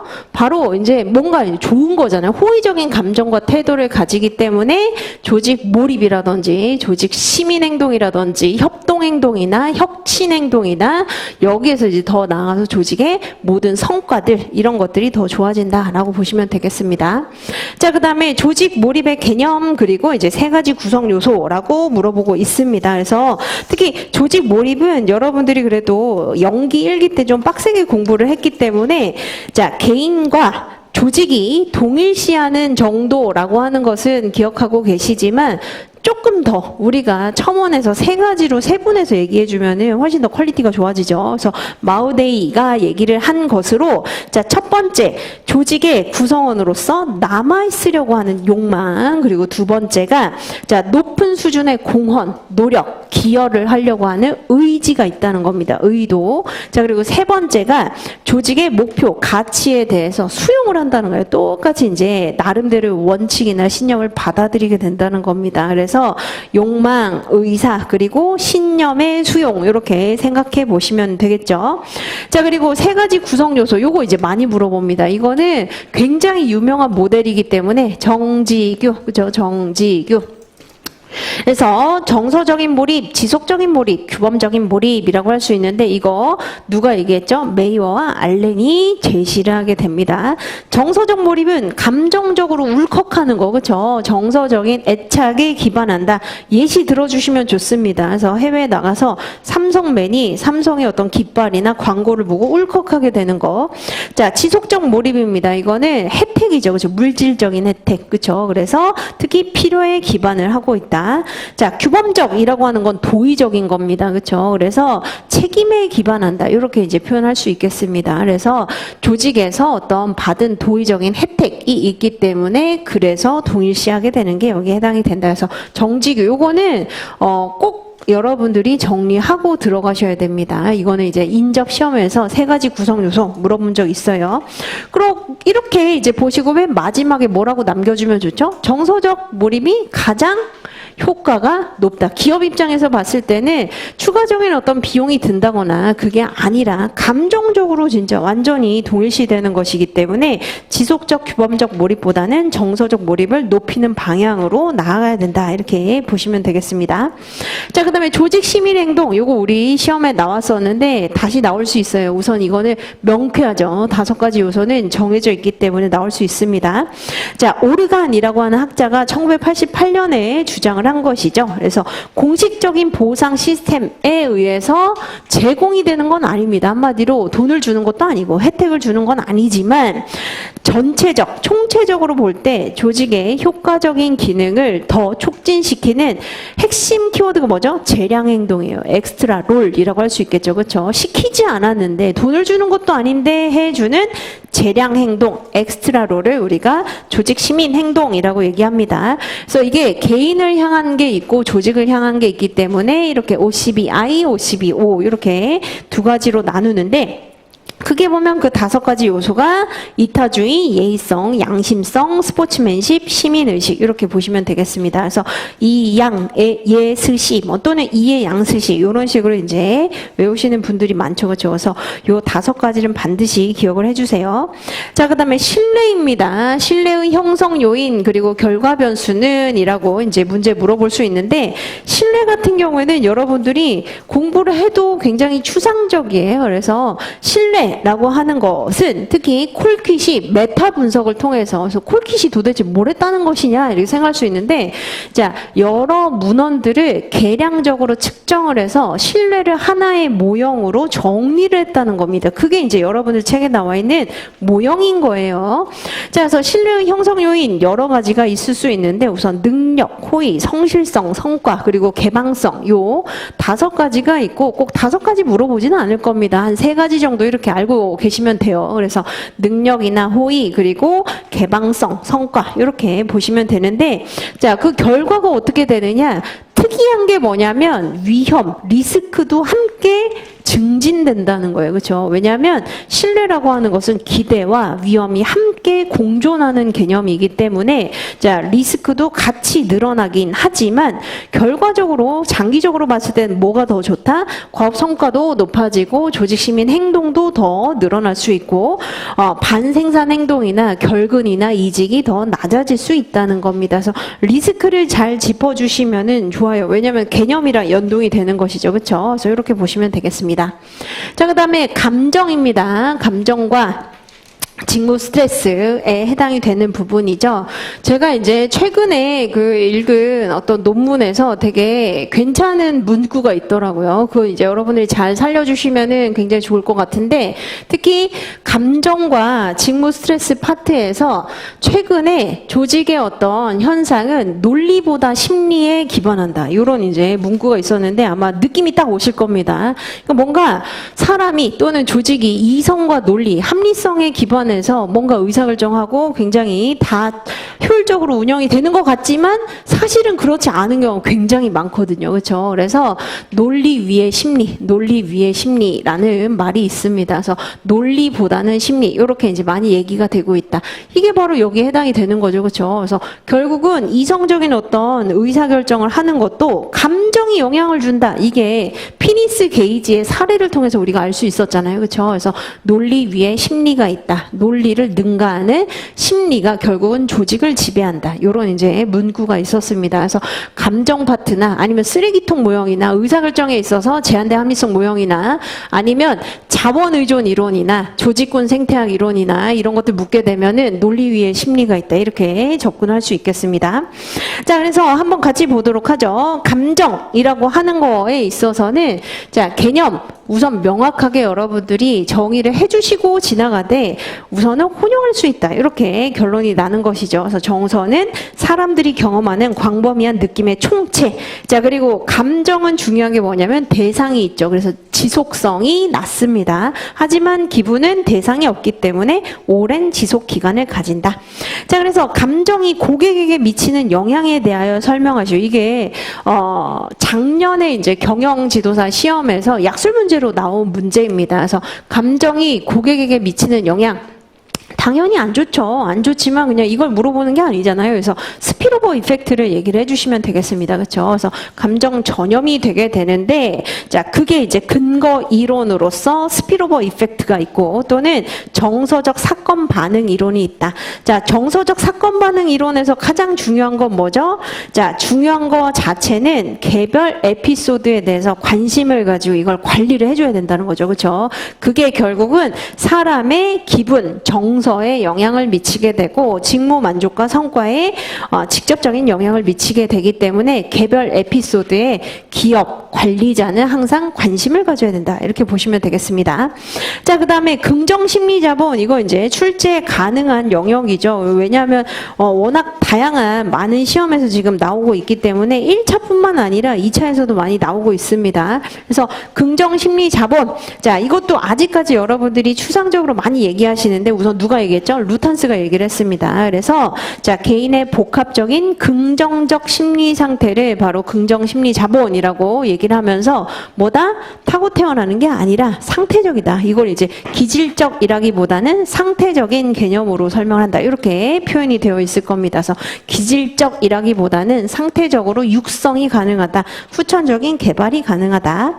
자, 그래서 히어로 모델로 얘기를 하고 있죠. 그렇죠? 희망, 자기효능감, 회복탄력성, 낙관주의, 여기에 앞글자를 적절하게 이제 배치를 시키면 바로 이게 히어로 모델이 됩니다. 특히 이 중에서 교수님이 눈에 불을 켜고 찾으려고 하는 거 바로 복원력이겠죠. 그렇죠? 회복탄력성에 해당이 되는 리질리언스가 굉장히 중요한 요소이기 때문에 요거 찾으려고 할 겁니다. 그래서 자기효능감은 여러분들이 알고 있는 반두라의 개념 써주시고, 자, 그리고 희망과 낙관주의에 있어서 낙관주의는 특히 어디에 해당이 되는 거죠? 귀인을 하는 그 경향성을 얘기를 하는 겁니다. 그래서 긍정적인 사건은 내재적으로 보고 부정적인 것은 외재적으로 이제 귀인하는 성향이 필요하다. 이렇게 보시면 되겠습니다.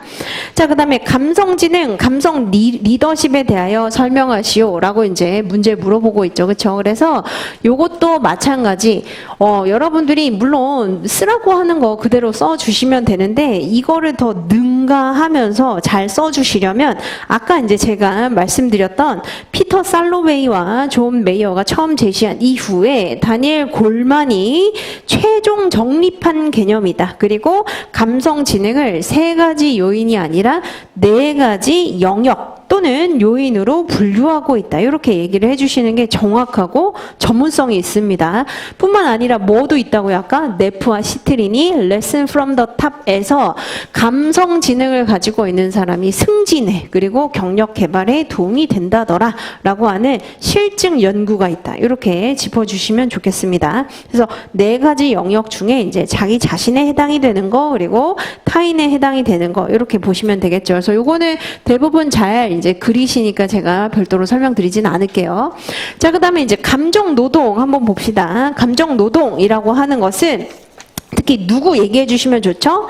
호프실드를 얘기를 해주시면 좋습니다. 그렇죠? 호프실드가 델타 항공의 승무원들을 대상으로 연구를 했었다는 거. 그래서 직무상 대인 간의 상호작용이 이루어지는 동안 종업원이 조직 차원에서 바라는 표현 규칙, 그렇죠? 어빙 고프만이 얘기를 했었던 표현 규칙대로 감정을 표현하는 게 감정 노동이다라고 보시면 되고, 자, 흐름이 어떻게 지나가게 되냐면 우리 책에서 자, 이 개념 다음에 전시적 감정과 실제적 감정을 표현을 하고 이게 상충될 때 이제 감정 부조화라고 하는 게 느껴지게 되면서 특히 감정 노동에 이제 영향을 주는 요인들이 몇 가지가 있다는 겁니다. 이런 것들이 더 극대화를 시키게 된다는 거죠. 그래서 이게 이제 어떤 행동으로 나타나게 되느냐? 3가지 행동으로 나타나게 된다. 그게 가식적 행동, 내면화 행동, 진실된 행동이고 스트레스의 강도가 다르다. 이렇게 이제 연결이 되는 겁니다. 그래서 우선 기본적인 그 루틴을 이렇게 잡으시되 가장 출제가 많이 되는 것은 감정 표현의 3가지 분류. 이거 이제 가장 많이 출제가 되는 거예요. 그리고 결국 어떻게 관리를 해야 되는가? 이거 이제 많이 물어보거든요. 그래서 여러분들이 펀 경영이 있잖아요. 그렇죠? 사우스웨스트 그 항공사의 사례라든지 아니면은 절차적 공정성이라든지 이런 것들 얘기를 해주시면은 충분히 전문적으로 이제 공부를 했다라고 볼 수 있겠습니다. 물론 카운셀링이나 이제 이제 수당 부여하는 거 이런 것들도 당연히 그 내용이 될 수 있겠습니다. 자, 그 다음에 한스 셀리의 일반적 적응 증후군 이 부분은 1차에서 주로 물어봅니다. 그래서 1차에서 물어본다는 것은 결국 3단계에 대한 그 명칭을 명확하게 얘기를 해줘야 된다는 것이거든요. 그래서 한스 셀리에는 자, 일반적 적응 증후군이라고 한 이유가 뭐냐면 개체, 여기서 개체는 쥐였었죠. 그렇죠? 개체가 그 자신을 새로운 상태에 적응시키려는 일반화된 현상을 3단계로 규명했기 때문에 일반적 적응 증후군 이렇게 부르게 됩니다. 자, 첫 번째 경고 단계인데 경고 단계에서는 어떻게 되죠? 극복 능력이 정상 이하로 떨어지게 된다는 겁니다. 그래서 뇌로 생화학적인 메시지를 전달하게 된다. 자, 그 다음에 두 번째는 저항 단계입니다. 겉으로 볼 때는 어떻게 된다? 정상인 것처럼 보인다는 거예요. 하지만 자, 이게 장기간 지속이 되게 되면 공격적인 측면이 나타나게 되고 3단계인 탈진, 고갈 단계가 되면 결국은 냉소적인 태도가 생기거나 병에 걸리게 된다. 이렇게 보시면 되겠습니다. 그래서 경고, 저항, 탈진 단계, 그래서 경저탈 이런 식으로 이제 많이 공부를 하게 되죠. 자, 이렇게 이제 보시면 되겠습니다. 그리고 스트레스는 제가 그 프린트에 해두진 않았는데 요거 꼭 여러분들이 보실 필요 있죠. 스트레스 인과 모델 있잖아요.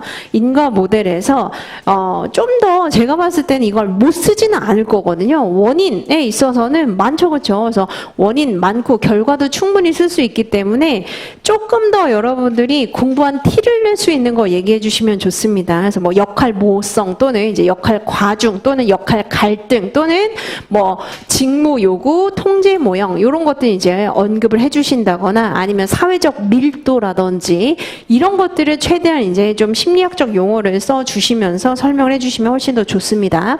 자, 그다음에 동기부여로 한번 넘어가 보도록 하죠. 동기부여.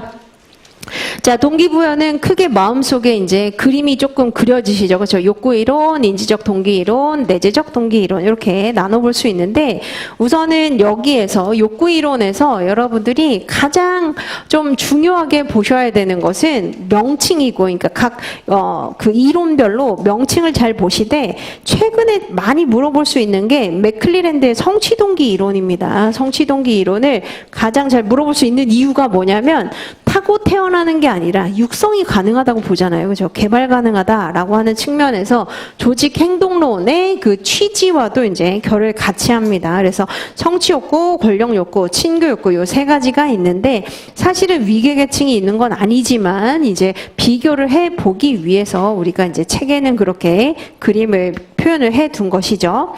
자, 그래서 이제 우선은 X, Y론에 따라서 어떻게 동기부여할 수 있는지를 25점짜리로 설명해 보시오라고 하면 이거는 좀 약간 애매한 문제입니다. 여러분들 X, Y론이 뭔지는 알아요. 그런데 구체적으로 어떻게 동기부여할 수 있는지 세 가지로 설명하시오. 이런 식으로 이제 요즘에 물어보죠. 그렇죠? 그래서 세 가지로 설명하시오라고 하면 뭘 어떻게 하라는 거지? 굉장히 추상적이기 때문에 한번 잘 보시면 X론적 관점은 뭐죠? 믿지 못하는 거죠. 그렇죠? 일을 싫어한다라고 하기 때문에 어떻게 한다? 밀착 감시 감독을 하면서 분업을 시키는 게 적합하다는 겁니다. 분업이 뭐죠? 직무 전문화죠. 그렇죠? 그래서 직무를 세분화해서 쪼개어서 이제 할당을 시켜주고 잘했으면 이제 어떻게 한다? 강화를 활용한다는 겁니다. 상과 벌을 활용을 하는 강화 전략을 활용하는 거. 그리고 특히 여기에서 이제 금전적인 보상을 이제 주게 되는 바로 인센티브를 활용하는 게 하나의 방법이다. 이렇게 보시면 되겠죠. 자, 그다음에 Y론적 관점 같은 경우에는 일을 좋아하고 자유롭고 진취적이고 창의적 이렇게 보기 때문에 넓혀줘도 돼요. 그렇죠? 그래서 직무 확대화가 여기에 해당이 됩니다. 그래서 과업의 범위를 넓혀주고 그리고 여기에 더해서 권한이나 책임 범위까지 더 많이 주는 직무 확대화를 해주고 그리고 이제 자율 기반의 동기부여라고 되어 있는데 제가 뭐라고 구성을 했냐면 목표 설정 이론에 기반해서 MBO를 이제 한다는 겁니다. 근데 MBO가 사람을 족치는 게 아니라 동기부여 시킬 수 있다는 거예요. 작은 스몰 석세스를 경험할 수 있게 해준다. 여기에 초점을 맞추셔서 써주셔야 되는 겁니다. 자, 뿐만 아니라 인지평가 이론으로 스스로 이제 외적인 어떤 통제 없이 스스로 이제 뭔가 하는 느낌을 가질 수 있도록 자기결정 이론까지 이제 결합을 해주면 좋다. 이런 식으로 이제 구성할 수 있고, 이 외에도 자, 금전적인 보상 외에 총보상 관점에서 자율성을 좀 더 준다거나 경영 참가, 발언 기회를 준다거나 불평 불만을 좀 들어준다거나 사회에 심리적으로 접근하는 거, 이런 것들도 하나의 방법이 될 수 있겠죠. 그래서 XY로는 누구나 알고 있는 이론이긴 한데 구체적으로 어떻게 동기부여할 수 있는지 세 가지 설명하죠. 이건 굉장히 좀 난이도가 있는 문제라고 보시면 되겠습니다.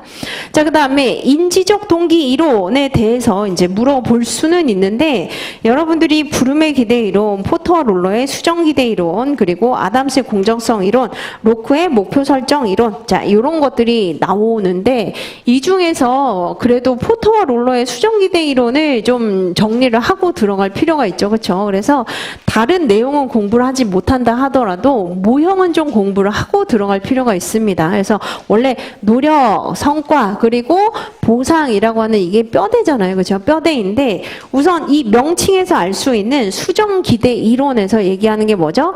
성과와 만족 간의 이 인과관계를 틀었다는 거죠. 뒤바꿨다는 거. 원래는 만족해야 성과가 난다 였는데 이 인과관계를 뒤바꿨다는 거 뿐만 아니라, 자, 하나하나 이제 보도록 하죠.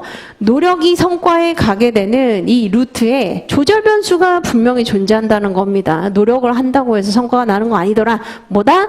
능력이 있어야 되고 특성이 있어야 되고 역할에 대해서 지각을 해야 된다라고 하는 조절 변수 존재.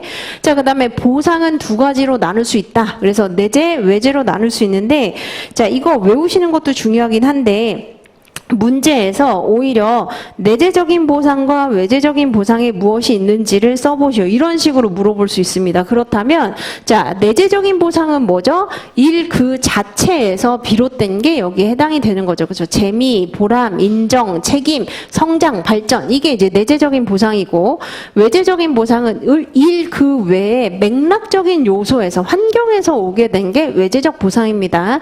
승진이라든지 이제 그 외에 부수적인 급부라든지 복리후생이라든지 이런 것들 다 여기에 해당이 되는 것이죠. 그래서 그 출처를 밝힐 때 포터와 롤러의 수정 기대 이론에 따르면 이런 식으로 얘기해 주는 것도 굉장히 좋아요. 그래서 우리 시험에서, 자, 내재적 가치와 외재적 가치에 대해서 물어본 적이 있었거든요. 3년 전에 물어본 적이 있었는데, 자, 그거 그냥 내 생각 이렇다 이렇게 얘기하기보다는 포터와 롤러의 수정 기대 이론 모형에 따르면 내적 보상, 외적 보상을 따르고 있는데, 내재적 가치와 외재적 가치도 사실은 맥락이 비슷하다 이렇게 얘기를 해주시면서 이걸 언급을 해주시면 좋습니다. 그래서 내재, 외재에 대한 보상을 나눴다는 거, 매개라는 것이죠. 그렇죠? 그리고 아담스의 공정성 이론을 접목시켜서 더 얘기를 하고 있고, 환류 과정까지 지금 포함을 하고 있다는 거죠. 그렇죠? 그래서 유의성이라고 볼 수 있고, 이 밑에 있는 거 너무 복잡하기 때문에 기대치라고 치환을 하셔도 됩니다. 그래서 유의성과 기대치라고 하는 환류 과정까지 얘기하고 있다. 나머지는 이제 모형 위주로 보세요. 자, 그 다음에 자기 효능감과 목표 설정 이론 간의 관계, 뭐죠? 로크와 라담이 얘기했었잖아요. 아까 제가 특히 자기 효능감을 어떻게 증진시킬 수 있는지에 대한 방안 중에 얘기를 한 게 바로 이겁니다. 그래서 자기 효능감과 목표 설정 이론은 서로 경쟁하는 관계가 아니라 보완하는 관계다. 상호 보완하는 관계로서 선순환 과정이 될 수 있다는 것이죠. 그래서 높은 자기 효능감을 가지고 있는 직원에게 신뢰를 부여해주고, 그렇게 되면 자기 효능감이 더 높아지면서 더 높은 목표를 설정하고 또 그걸 해내게 되고, 그러면서 더 좋은 실적을 선순환 과정으로 우리가 운영을 할 수 있다. 로크와 라담이 얘기를 했었습니다. 자, 그 다음에 내재적 동기 이론 중에 이제 가장 중요한 게, 여러분들이 교수님이라고 생각을 해보면 사실 좀 아리까리하고 혼동이 많아서 많이 틀리는 게, 제가 봤을 때는 인지적 동기 이론은 낼 만한 가치는 있는 것 같아요. 왜냐하면 변별력이 분명히 있기 때문입니다. 그래서 부름의 기대 이론 한 반 정도 틀리고, 아담스의 공정성 이론 알고 있는 것 같긴 하지만 퀄리티가 그렇게 좋지 않고, 그리고 이제 에드윈 로크의 목표 설정 이론도 알고 있는 것 같지만 대부분 설명 잘 못합니다. 그래서 이거는 변별력 때문에 내는 것이고, 자, 교수님의 이제 순수한 어떤 학문 목적으로 보면은 이 부분에 이제 관심이 많죠. 그렇죠? 그래서 결핍도 아니고 정교하게 짜져 있는 것도 아닌데 왜 동기부여가 되느냐? 그래서 우리 시험에 3년 정도 전에 인지평가 이론이 나왔었던 것이고, 지금 그나마 이제 안 나온 게 자기결정 이론입니다. 자기결정 이론.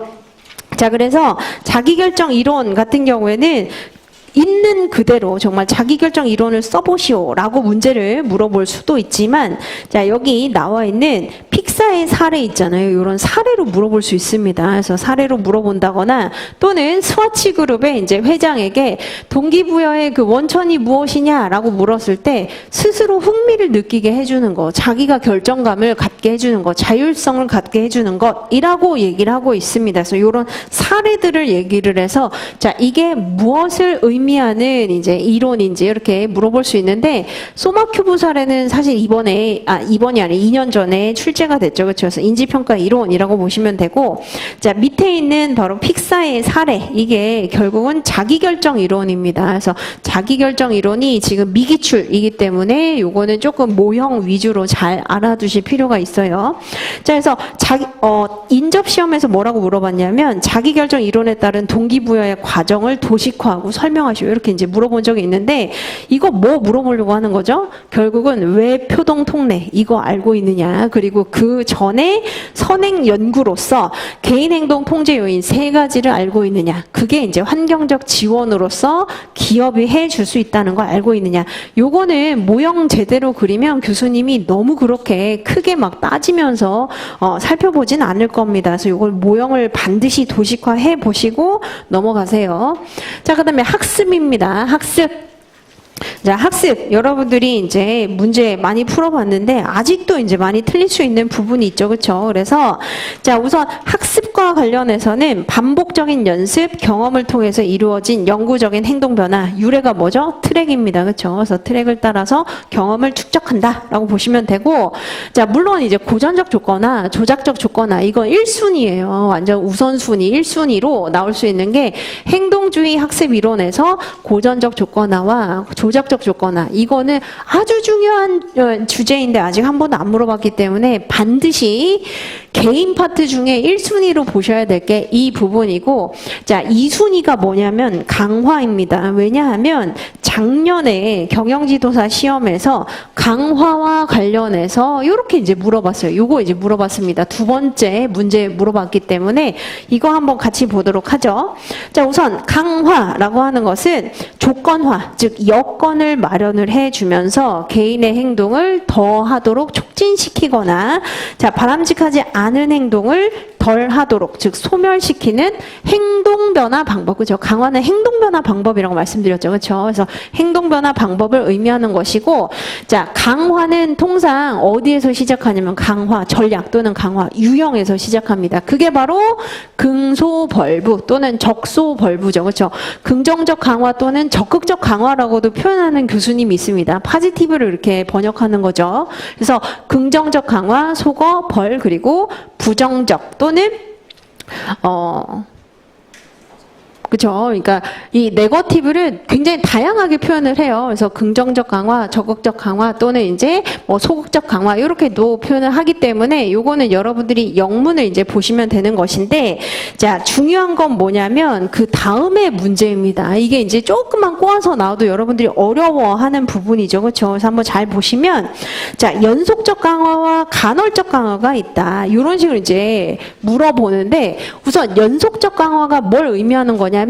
자, 이 4가지 긍소벌부 중에 사실 사람이 가장 이제 학습으로 선호하는 거, 그리고 효과가 있는 것은 벌 주는 거나 사실 부정적 강화나 그다음에 속어는 사실 좋아하지 않는단 말이에요. 그래서 긍정적 강화를 주는 게 가장 효과적인데, 자, 이거를 계속 주는 걸 연속 강화라고 합니다. 그런데 불가능한 이유가 있었죠. 왜냐하면 제한된 자원이라든지 포만 효과나 아니면 허니문 효과 이런 것들 때문에, 자, 현실상 상황에 따라서 단속 강화를 할 수밖에 없다는 겁니다. 단속 강화가 바로 간헐적 강화예요. 그렇죠? 그래서 일정한 기준을 설정을 해두고 그때 이제 제공할 수밖에 없다. 그래서 연속 강화가 바로 첫 번째 나와 있는 긍정적 강화를 지속적으로 제공을 해주는 게 연속 강화고, 단속 강화는 여러 가지 제한적인 이제 요인들 때문에 간헐적으로 일정한 기준에 따라서 제공을 해주는 게 바로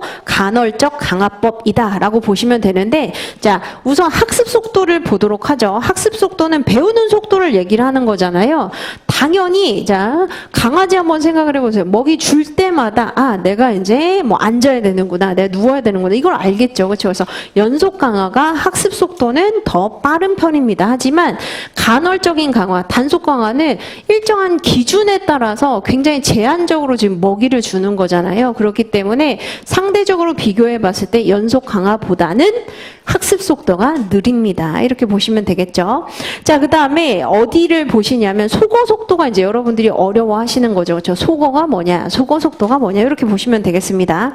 자, 그래서 속어라고 하는 것은 이전에 강화되어 온, 즉 행동 변화를 통해서 계속 이제 학습이 되어 온 행동이, 자, 강화 자극의 결과 행동, 한마디로 보상을 얻지 못했기 때문에 그 행동을 하지 않게 되는 게 속어입니다. 그래서 보상이 없기 때문에 그 행동을 안 하게 되는 게 속어라는 거예요.